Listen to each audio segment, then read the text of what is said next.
everyone, this is Shahrukh Saifi and welcome to the channel simplifying exams. Last class में बच्चों हमने civics का first chapter what is democracy and why democracy को cover कर लिया था, जिसका लिंक आपको डिस्क्रिप्शन में मिल जाएगा। और आज की इस क्लास में हम अपना चैप्टर नंबर 2 कॉन्स्टिट्यूशनल डिजाइन के बारे में कवर करने वाले। काफी इंपॉर्टेंट लेसन है, एग्जाम्पल के थ्रू अच्छे तरीके से समझने की कोशिश करेंगे। तो चलिए फिर बिना किसी देरी के साथ शुरू करते हैं आज की इस क्लास को।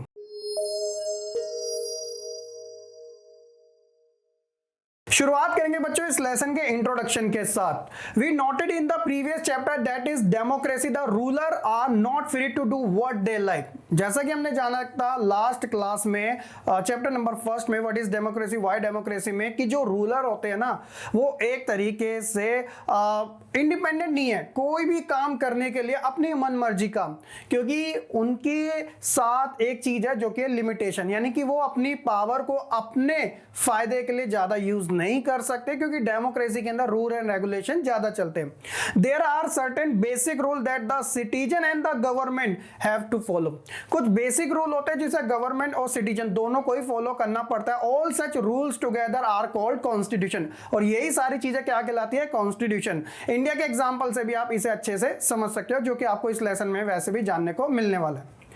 As the supreme law of the country, constitution की बात हो रही है। The constitution determines the right of citizen, the power of the government and how the government should functions। तो सुप्रीम लॉ माना जाता है कॉन्स्टिट्यूशन किसी भी कंट्री का। तो उसके जो मेन वर्क्स होते हैं वो क्या क्या होते हैं, कि जो सिटीजन के राइट्स हैं और इसके अलावा जो गवर्नमेंट के वर्क्स हैं उनको किस तरीके से करना चाहिए, कैसे कैसे सारी चीजों को फॉलो करना चाहिए, ये सारी जो डायरेक्शन है वो कौन प्रोवाइड करवाता है? कॉन्स्टिट्यूशन। तो यही हमारे लेसन की मेन थीम है। अब इस लेसन को समझने के लिए आप इन चीजों को देखिएगा। कुछ ऐसे क्वेश्चन हैं जो कि इस लेसन में उठाए गए हैं, जिसमें हम बात करेंगे why do we need a constitution, आखिरकार हमें कॉन्स्टिट्यूशन की जरूरत है तो क्यों है। How the constitution drawn up, और ये जो कॉन्स्टिट्यूशन है वो कैसे बनता है। Who design them and in what way, कौन इसे डिजाइन करता है और किस तरीके से करता है। और साथ ही what are the value that shape the constitution in a democratic state. अरे एक डेमोक्रेटिक कंट्री के अंदर कॉन्स्टिट्यूशन की जो वैल्यू होती है वो क्या होती है, यानी कि कॉन्स्टिट्यूशन किस तरीके से शेप प्रोवाइड करवाता है किसी डेमोक्रेटिक कंट्री के अंदर। तो ये है हमारे ओवरऑल लेसन का इंट्रोडक्शन। होप सो कि बच्चों यहां तक आप अच्छे से समझ चुकेंगे। अब बेसिकली आप इन्हें देखिए, ये है नेल्सन मंडेला। आप में से बहुत से बच्चे हैं जिन्होंने इनका नाम जरूर सुना होगा। जी हाँ, ये साउथ अफ्रीका के फॉर्मर प्रेसिडेंट भी रह चुके हैं। और इस लेसन के अंदर बच्चों साउथ अफ्रीका का एग्जांपल दिया गया है कॉन्स्टिट्यूशन को लेकर, और फिर हम बाद में बात करेंगे हमारे खुद के यानी कि इंडियन कॉन्स्टिट्यूशन के बारे में। On recent instance of designing constitution for a democratic state is that of south Africa, यानी कि हम बात करेंगे सबसे पहले साउथ अफ्रीका में क्या क्या हुआ था एक केस स्टडी के बिहाफ पर। देन वहां पे कॉन्स्टिट्यूशन बनने के बाद क्या क्या हमें चेंजेस देखने को मिले, बिफोर आफ्टर। ये दोनों केस स्टडी आपको काफी हेल्प करेगी इस लेसन को समझने में। ये एक कोट है नेल्सन मंडेला जी का, जिसमें उन्होंने बहुत ही अच्छी बात कही है। I have fought against white dominance and I have fought against black dominance, यानी कि उन्होंने वाइट डोमिनेंस के खिलाफ भी लड़ा है और एक तरीके से जो ब्लैक डोमिनेंस है उनके खिलाफ भी लड़ा है। I have cherished the ideal of a democratic and a free society in which all the person live together in a harmony with the equal opportunity, यानी इनको एक डिजायर है कि वो एक ऐसी कंट्री चाहते हैं जहां पे मेन एंड वुमेन को इक्वल राइट्स मिल सके। It is an ideal which I hope to live for and to achieve, और ये उनके लिए एक आदर्श है। फिर चाहे but if needs to be is an ideal for which I am prepared to die, अगर इस चीज के लिए मुझे जो भी करना पड़े तो मैं यहां तक कि अपनी जान भी दे सकता हूं। मतलब आप कह सकते हो कि जो नेल्सन मंडेला है वो एक तरीके से डेमोक्रेसी के कितने ज्यादा फेवर में, वो कॉन्स्टिट्यूशन का कितना बेटर मानते हैं, जहां पे मैन एंड वुमेन के बीच में कोई डिस्क्रिमिनेशन नहीं होगा, व्हाइट एंड ब्लैक के बीच में कोई डिस्क्रिमिनेशन नहीं होगा। अब यहीं से इन्हीं की शुरुआत होती है बच्चों। साउथ अफ्रीका के अंदर क्या क्या हुआ था वो आप अच्छे से समझिएगा। स्ट्रगल अगेंस्ट अपार्थाइड, अपार्थाइड का मींस होता है कि जो डिस्क्रिमिनेट करे व्हाइट एंड ब्लैक पीपल में, यानी इनके ब्रीड को लेकर, उनकी नस्ल को लेकर। तो शुरुआत होती है बच्चों हमारे टॉपिक के साथ democratic constitution in south Africa, और ये है हमारा topic struggle against apartheid. Apartheid was the name of the system of racial discrimination unique to south Africa, जो कि हमें खास तौर पे साउथ अफ्रीका में देखने को मिला था। This system was particularly oppressive for the black, ये किसके अगेंस्ट द ब्लैक पीपल के, और इसके ऊपर जुल्म कौन कर रहा था, यानी कि जो व्हाइट थे वो, ठीक है। ड्यूरिंग द 17 एंड 18 सेंचुरी, 17वीं और 18वीं शताब्दी के दौरान, the trading companies from Europe occupied it with arms and force in the way they occupied India. 17वीं 18वीं सेंचुरी का टाइम है जिसमें बताया जा रहा है कि जो यूरोप की कंपनियां थी ना, ट्रेडिंग वाली, व्यापार करने जो आई थी, उन्होंने क्या किया था, एक तरीके से ऑक्यूपाइड कर लिया था पूरे साउथ अफ्रीका को, जहां पे उन्होंने आर्म्स की हेल्प ली थी, और आप कह सकते हो कि इंडिया के अंदर भी उन्होंने सेम क्राइटेरिया को ही फॉलो अप किया था। तभी तो हम 150 to 200 ईयर्स तक एक तरीके से कॉलोनी बने हुए थे यूरोपियन कंट्री की, स्पेशली फॉर ब्रिटेन की बात हो रही है यहाँ पे, ठीक है। But unlike India, a large number of whites had settled in south Africa and become the local rural. अब देखिए, जो अंग्रेज थे वो इंडिया के अंदर भी सेटल हो गए थे, लेकिन इतने नहीं जितने साउथ अफ्रीका में, और ये इतने ज्यादा सेटल है कि ये साउथ अफ्रीका के खुद के वहां के लोकल रूरल बन गए। The system of the public toilets were all separate for the whites and black, this was called segregation. It means कि वहां पे हुआ यह था, अब डिस्क्रिमिनेट होने शुरू हो गया था व्हाइट एंड ब्लैक पीपल के बीच में। चाहे यहां पे तो एग्जांपल दिया पब्लिक टॉयलेट का, आप चर्च का नाम ले लीजिएगा, स्कूल, कॉलेज, यूनिवर्सिटी, कोई भी जो कि कम्युनिटी बेस्ड कहीं पर भी ऐसा प्लेस है, हर जगह से आप कह सकते हो कि ब्लैक एंड व्हाइट के लिए अलग अलग फैसिलिटीज थी। यानी कि जो जगह व्हाइट जाते थे वहां पे ब्लैक की एंट्री नहीं होती थी, और इसी प्रोसेस को कहा गया था segregation. They could not even visit the churches where the white worship, यानी कि ब्लैक पीपल चर्च भी नहीं जा सकते थे क्योंकि वहां पे व्हाइट पीपल जो थे वर्शिप करते थे।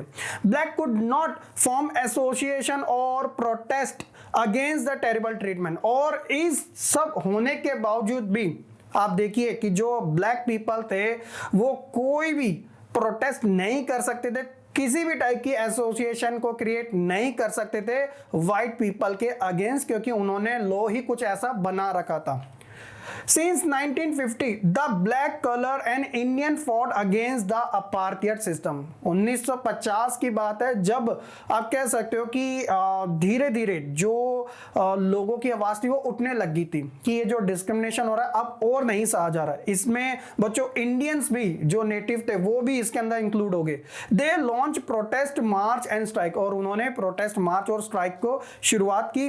द अफ्रीकन नेशनल कांग्रेस, इनका नाम आपको जरूर याद रखना है, ये organization थी, was an umbrella organization that led the struggle against the policies of segregation। तो इसी कमेटी, कांग्रेस मतलब एक कमेटी होता है, तो इसी कमेटी के अकॉर्डिंग एक अम्ब्रेला ऑर्गेनाइजेशन बनाया गया था जो कि स्पेशली था व्हाइट पीपल के अगेंस्ट में, जो उनकी पॉलिसीज थी ब्लैक और व्हाइट पीपल के बीच वाली।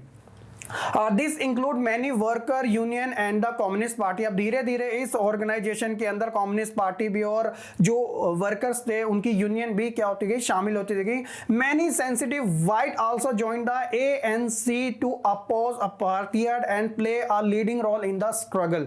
यानी कि देखते ही देखते जो व्हाइट पीपल थे, जी हाँ, जो समझदार व्हाइट पीपल थे वो भी अगेंस्ट हुए थे व्हाइट पीपल के इस ऑर्गेनाइजेशन का पार्ट बनके। ये मूवमेंट जो था पूरे वर्ल्ड में फैलने लगा और ह्यूमन राइट्स के खिलाफ जब आवाजें उठने लगी, several countries denounce apartheid as unjust and resist.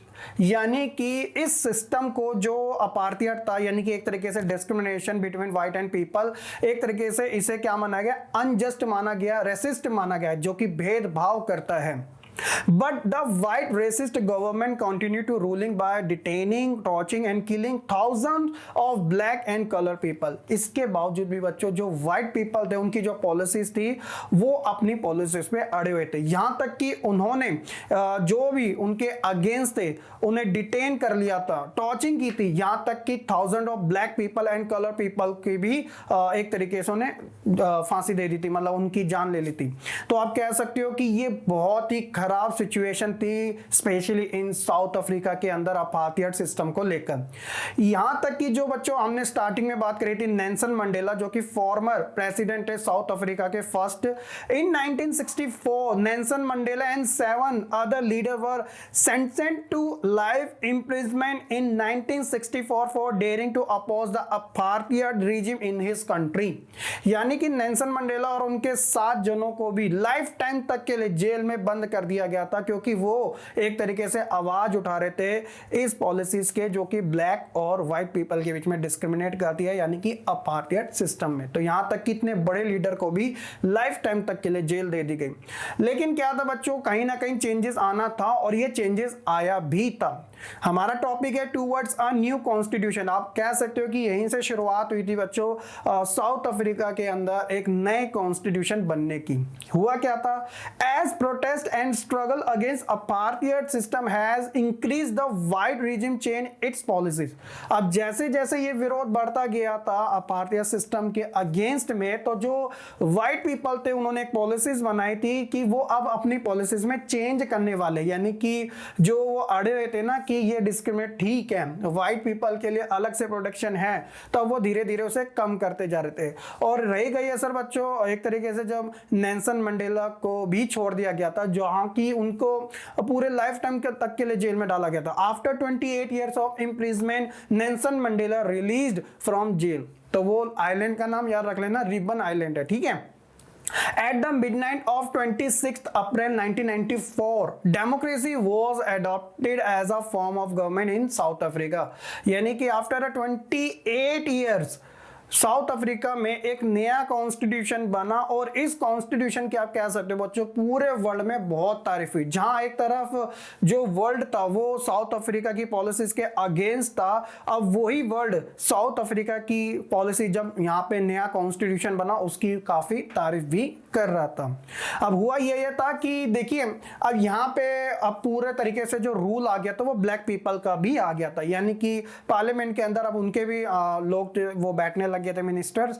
अब ऐसा नहीं था कि अब यहाँ से रिवेंज पॉलिसी होगी, यानी कि जो जो गलत काम अंग्रेजों ने यानी कि व्हाइट पीपल ने ब्लैक पीपल के साथ किए थे अब ब्लैक पीपल व्हाइट पीपल के साथ करेंगे, तो ऐसा बिल्कुल भी नहीं था। यहाँ पे एक सॉफ्ट साइड ली गई थी क्योंकि यहाँ पर बात हो रही बच्चों कॉन्स्टिट्यूशन की जहां पर हर किसी को इक्वल तरीके से ट्रीट किया जाता और यही सबसे एक अच्छी बात मानी जाती है कॉन्स्टिट्यूशन की, जो कि डिस्क्रिमिनेट नहीं करता लोगों के बीच में, ना ही उनके जेंडर को लेके ना ही उनके कलर को लेके। After the emergence of the new democratic south Africa, black leader appeal to fellow black to forgive the white for the atrocity they had committed while in power. यानी कि जो भी अत्याचार व्हाइट पीपल ने किया था जब वो पावर में थे साउथ अफ्रीका के अंदर, तो जो ब्लैक पीपल जो लीडर थे उन्होंने कहा था लोगों से कि आपको रिवेंज लेने की कोई आवश्यकता नहीं है, उनको माफ कर देना चाहिए।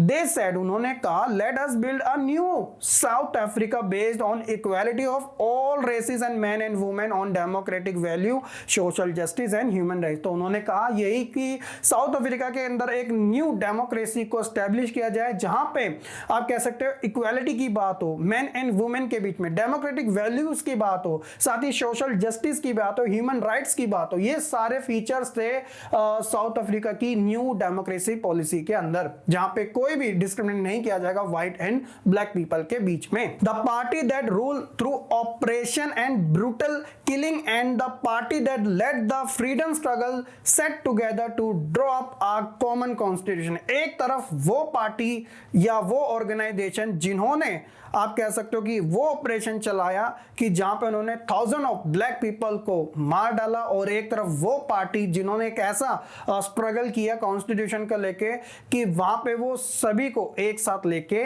बैठने की बात करी है, वो कोई डिस्क्रिमिनेशन नहीं चाहते हैं। तो ये सबसे अच्छी बात है कॉन्स्टिट्यूशन की, और यही हमारे इस लेसन का मेन पार्ट भी था जिसमें बताया गया कॉन्स्टिट्यूशनल डिजाइन किस तरीके से बना और इसकी जरूरत आखिरकार क्यों होती है। तो ये तो था सारी चीजें। After 2 years of discussion and debate they come out with one of the finest constitution the world has ever had. तो 2 साल की डिस्कशन के बाद, डिबेट्स के बाद एक ऐसा कॉन्स्टिट्यूशन साउथ अफ्रीका में बना जिसकी पूरे वर्ल्ड में तारीफ हुई। The constitution gave to its citizen the most extensive right available in any country. यही सबसे अच्छी बात है कॉन्स्टिट्यूशन की। और ये है कोट लास्ट में नेल्सन मंडेला जी का, जिन्होंने बात कही थी अपनी ही कंट्री को लेके कि किस तरीके से मैंने अपनी कंट्री का पास्ट और फ्यूचर देखा है, लेकिन हम एक ऐसे डेमोक्रेसी की बात करते हैं जहां पे मैन एंड वुमेन के बीच में किसी भी टाइप का डिस्क्रिमिनेट नहीं होना चाहिए। तो यही था बच्चों एक तरीके से साउथ अफ्रीका के अंदर कॉन्स्टिट्यूशन का बनना, बिफोर एंड आफ्टर की सिचुएशन। होप्स होगी बच्चों आपको अच्छे तरीके से समझ आ चुका होगा। ये था हमारे इस लेसन का फर्स्ट पार्ट। सेकंड पार्ट में हम बात करेंगे कि आखिरकार हमें कॉन्स्टिट्यूशन की जरूरत क्यों है, और एग्जांपल रहेगा फिर से साउथ अफ्रीका का ही, और उसके कुछ मेन फीचर जो एग्जाम पॉइंट ऑफ व्यू से काफी ज्यादा इंपॉर्टेंट है। तो आप वेट कीजिएगा सेकंड पार्ट का। होप्स होगी बच्चों आपको ये वीडियो पसंद आई होगी। लाइक कमेंट शेयर करना बिल्कुल ना भूलिएगा, और चैनल पे नए हैं तो सब्सक्राइब जरूर कर दीजिएगा। मिलते हैं फिर हम अपनी नेक्स्ट वीडियो में, तब तक के लिए सही बच्चे खुश रहे, पढ़ते रहे और ऐसे ही आगे बढ़ते रहे।